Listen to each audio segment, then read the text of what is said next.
Bonjour, bonjour, j'espère que vous allez bien. Moi, je vais super bien comme d'habitude. N'oubliez pas de partager, de liker et de vous abonner. Bienvenue dans les histoires d'Akuma. Alors, ici, à travers nos histoires, nous apprenons les leçons de la vie et nous donnons des conseils. Aujourd'hui, on va parler de l'histoire de Marceline. Marceline, c'est une très bonne amie à moi. Elle m'a fait part de son problème. Marceline, elle m'a dit qu'elle était mariée. Elle a 2 enfants dans son mariage. Elle vit bien avec son mari. Son mari, il a construit une très belle maison. À côté de celle-là, il y a une dépendance à côté. Ils vivent très bien. Alors, Marceline, notre troisième enfant, troisième accouchement, elle a eu besoin de sa maman pour l'aider. Pour l'accouchement, vous savez, elle en avait déjà 2 enfants. C'est alors que la maman de Marceline s'est déplacée et elle est arrivée dans la maison de sa fille et son beau-fils. Tout était bien, tout le monde se réjouissait de la naissance de cet enfant. Quelques semaines plus tard, la grande sœur de Marceline, elle aussi, elle est venue dans la maison avec ses 2 enfants. Venue s'installer. Tout était bien, tout le monde se disait que non, ils sont venus parce que Marceline, elle a fait son troisième enfant. Un mois plus tard, le frère de Marceline, lui aussi, il est arrivé, il s'est installé dans la maison. Le mari de Marceline, lui, n'avait pas de problème à cela. C'est lui qui prenait tout en charge. Il nourrissait tout le monde. La nourriture, les vêtements, tout c'est lui qui faisait tout. Ils étaient en harmonie. Quelques semaines encore plus tard, le dernier petit frère à Marceline, lui aussi, il est quitté du village. Il est venu s'installer chez Marceline. C'est comme ça alors que tous les 4 étaient dans cette maison, y compris Marceline et son mari. Son mari s'est dit, ok, vous ne pouvez pas rester dans la même maison conjugale que ma femme et moi parce qu'on a besoin d'intimité. C'est comme ça que le mari de Marceline a donc dit, ok, il n'y a pas de problème, il y a la dépendance qui est vide. Donc, vous pouvez aller habiter là-bas avec votre maman. La dépendance, elle est meublée, elle a tout, jusqu'à la cuisine.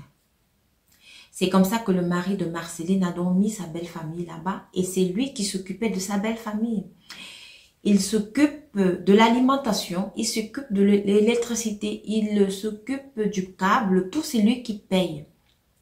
Donc, les frères et sœurs de Marceline ne laissaient plus Marceline et son mari en paix parce que à des heures bizarres, ils venaient cogner dans la chambre de Marceline et son mari. Vous venez lui demander que non, ils ont besoin d'argent, ils vont faire telle chose. C'est chacun qui venait demander comme il voulait. Le mari de Marceline, alors, il donnait tout le temps, il donnait tout le temps. Ce qui a commencé à le déranger, c'est quoi? Le monsieur, il dort avec sa femme. À 6 heures du matin, quelqu'un vient cogner sur sa porte, lui disant que non, il va aller à tel endroit, il a besoin d'argent. Il dit 6 heures du matin. Il n'arrivait plus à supporter cela. Parce que lui, il faisait tout, mais ils étaient seulement les manger. Même pas quelqu'un qui disait que non, trouve-moi un travail. Non, c'était pas leur problème. Ça, c'était pas leur problème. Ils étaient seulement là à la maison. Ils mangeaient et tout. Leur sœur avait épousé un homme riche, donc le reste ne nous intéressait pas. Un beau jour, alors, Marceline et son mari se décident donc d'aller dans le village de son mari parce que là-bas, il y a eu un deuil, donc ils devraient y aller. C'est comme ça que Marceline et son mari sont donc partis. Ils ont pris le dernier né avec eux, donc ils ont laissé les 2 autres enfants. Arrivés là-bas au village, ils ont dormi le 2e jour, alors puisqu'ils devaient rentrer le lendemain. Le 2e jour, ils reçoivent le coup de fil de leur belle-mère, donc la maman à Marceline. Elle dit à sa fille que non, à sa fille et son mari que non, votre enfant il est malade ici, il chauffe, la température il est en train de monter et tout. C'est comme ça que le mari de Marceline dit donc à la maman que non, mais amenez l'enfant à l'hôpital, amenez-le d'abord à l'hôpital, comme ça nous on arrive demain. C'est comme ça que la maman de Marceline, elle a répondu à son beau-fils en disant que non, elle n'a pas d'argent. Le beau-fils a posé la question de savoir, mais est-ce que vous n'avez pas d'argent? Personne d'entre vous n'a même l'argent là pour l'amener d'abord à l'hôpital. Je dis qu'on arrive le lendemain. C'est comme ça que personne là-bas, entre les frères et sœurs de Marceline, ils disent que non, ils n'ont pas d'argent, donc ils ne peuvent même pas amener l'enfant à l'hôpital. Le mari de Marceline, Il a digéré cela. Il était donc obligé d'appeler un de ses frères pour venir porter l'enfant et de l'amener à l'hôpital. C'est comme ça que le frère au mari de Marceline est venu. Il a porté l'enfant. Il a amené l'enfant à l'hôpital. Alors, le lendemain, le mari de Marceline est rentré. Quand il est rentré, il était tellement courroucé qu'il a commencé à prendre tous les vêtements, tous les effets de toute sa belle famille. Il a mis hors du portail. Il leur a demandé de rentrer chez eux. Qu'il n'en a marre. Qu'il n'est plus tranquille dans sa maison.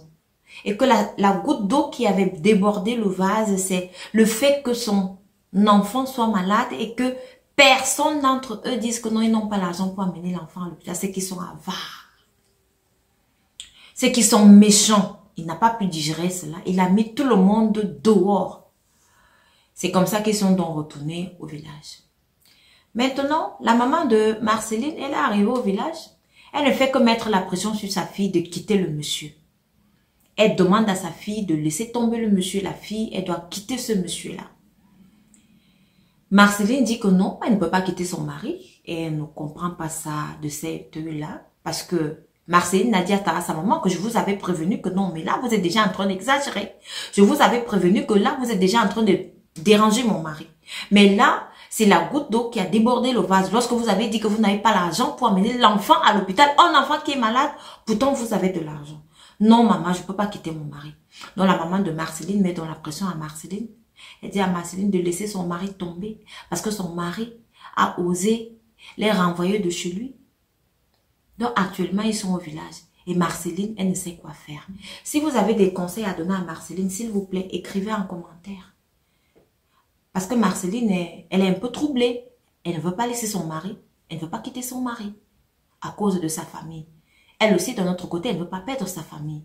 Donc, s'il vous plaît, mettez les conseils en commentaire. Qu'est-ce que Marceline doit faire? Qu'est-ce qu'elle doit faire à ce niveau-ci? Parce que moi, ça me dépasse. Parce que c'est un choix difficile. Il y a son mari et ses enfants, et puis il y a sa famille. C'est vrai, le lien de sang, il est toujours là, il ne meurt pas. Mais le mariage est fini. Donc, à ce niveau-là, c'est très délicat. S'il vous plaît, mettez vos conseils en commentaire. Merci de m'avoir écouté et rendez-vous à la prochaine vidéo.